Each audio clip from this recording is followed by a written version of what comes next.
la gente sigue con la idea de que hay que confiar más en el gobernante que en las transacciones de mercado, donde de hecho, por ejemplo, Mi Crowd, que viene a ser una solución de mercado, demuestra que las mujeres que se meten en estos sistemas de microcréditos se vuelven mucho más responsables y realmente hay ese sentimiento de accountability a la hora de pagar el crédito de vuelta. O sea, incluso en América Latina el mercado premia a las personas más honestas, mientras que en los gobiernos se premia la deshonestidad, la corrupción, el hacer la trampa. Entonces, si no es un tema basado en la realidad, puede que sea un tema, como tú decías, más intelectual. ¿Nos puedes hablar un poquito de eso? Sí, yo creo que es un error intelectual. Alberti ya lo describía, esto de que nosotros creemos en gobiernos omnipotentes que nos resuelven todos los problemas.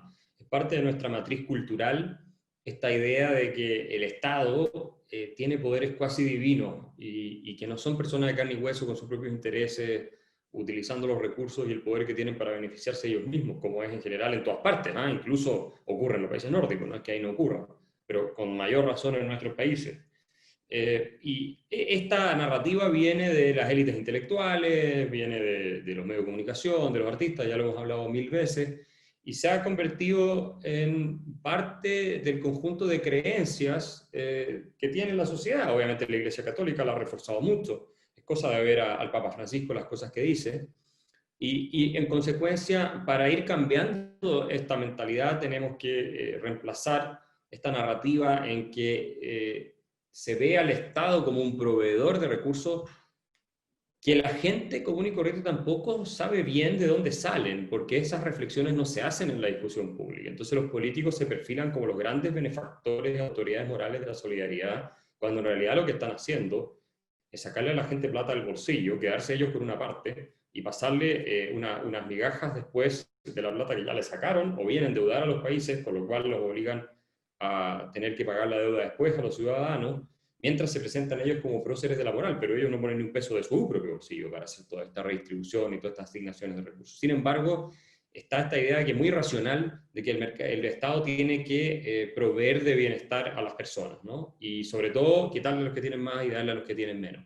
Y nadie está en contra de algún tipo de política pública focalizada. El problema es que normalmente se prestan para todo tipo de corrupciones, para robo, como tú bien dices, y ese mismo recurso, si quedaran en el sector privado, generarían mucho más impacto positivo en términos de empleo, en términos de incremento de salarios, en términos de todas esas cosas. Entonces, tiene, como tú bien dices, poco sentido, pero es el triunfo del relato sobre la realidad. Lamentablemente tenemos una tradición cultural, como bien decía Alberti, y el mismo Hayek nota esto también cuando nos compara con América del Norte, en que creemos menos en el self-reliance, en la idea de pararnos sobre nuestros propios pies, aun cuando mucha gente sale a trabajar todos los días, la mayoría de hecho, pero cree menos en sus propias capacidades, su propia fuerza y en un sistema libre intelectualmente que lo que cree en que un político y un gobernante, un caudillo, lo que sea, les va a resolver los problemas de la vida. Entonces, ahí tenemos una tarea muy pendiente en el sentido de ir cambiando esa narrativa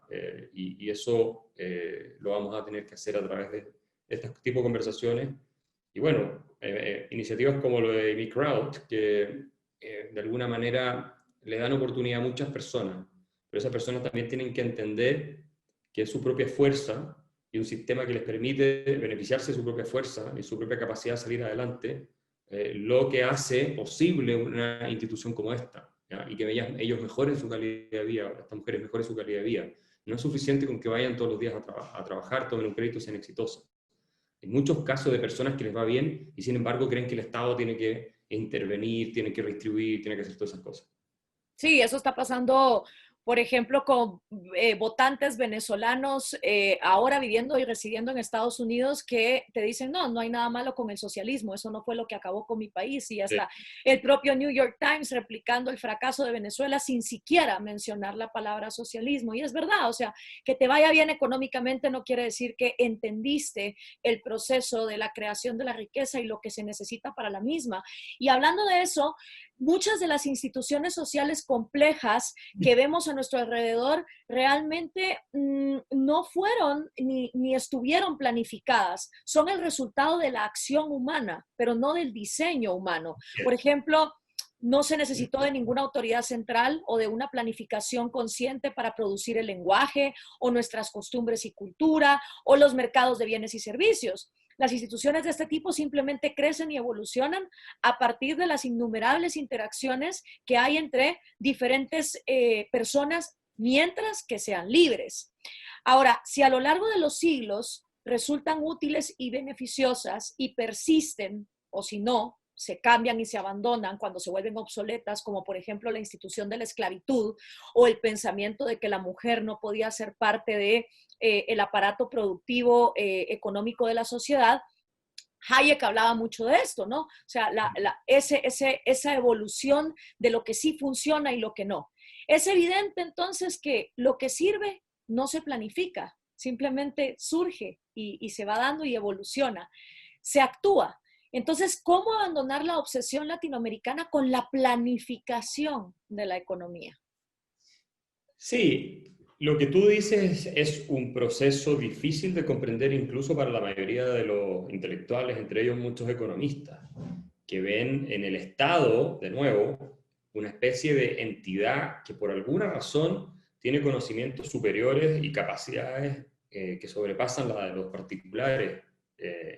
Hay una intuición arraigada en nosotros los seres humanos que es probablemente también evolutiva, que nos lleva a pensar que los problemas se resuelven intelectualmente, primero teorizando sobre la base del problema que se enfrenta y luego aplicando una solución centralizada, de alguna forma. Como veo un problema, lo resuelvo. Entonces, si uno ve pobreza, alguien tiene que ir y resolver eso, ¿no? El gobierno tiene que ir y resolver la pobreza, ¿no? Y movilizarse para resolver el asunto. Entonces, nos cuesta mucho entender la idea del orden espontáneo de lo que tú estás hablando, que un sistema que es ordenado, que produce beneficios para todos los integrantes, o su gran mayoría, y que apunta hacia un progreso que es deseado además por todos, no es producto de la voluntad humana.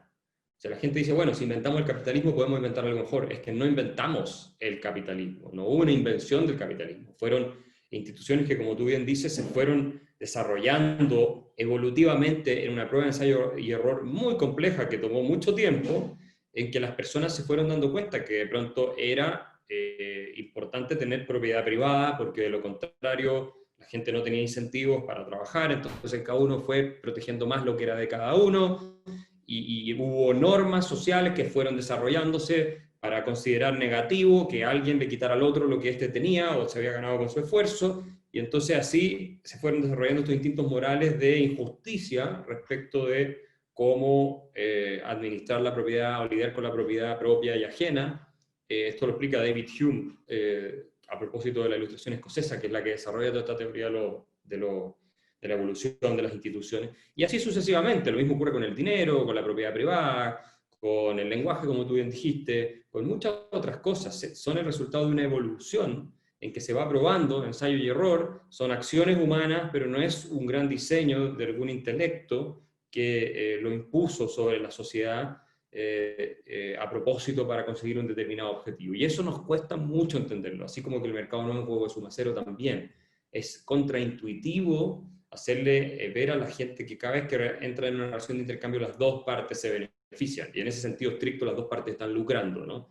Entonces, la forma de atacar eso, insisto de nuevo, es con mucha educación, a todo nivel, desde las universidades, la más sofisticada, hasta la más masiva a través de redes sociales y de publicaciones de fácil acceso, para explicar a las personas cómo funcionan los sistemas espontáneos que les permiten salir adelante, y también atacar lo que Buchanan llamaba el alma del liberalismo clásico, que es la conexión con el sentido de justicia que hay que hacer de las personas que trabajan, tienen propiedad privada, ganan sus recursos, con el sistema que les permite hacer eso. O sea, hay que tratar de lograr un gran impacto desde el punto de vista de los instintos morales para que se abrace y haya un compromiso emocional con el sistema de libertad individual, de libre emprendimiento, de libertad económica, como lo quieran llamar.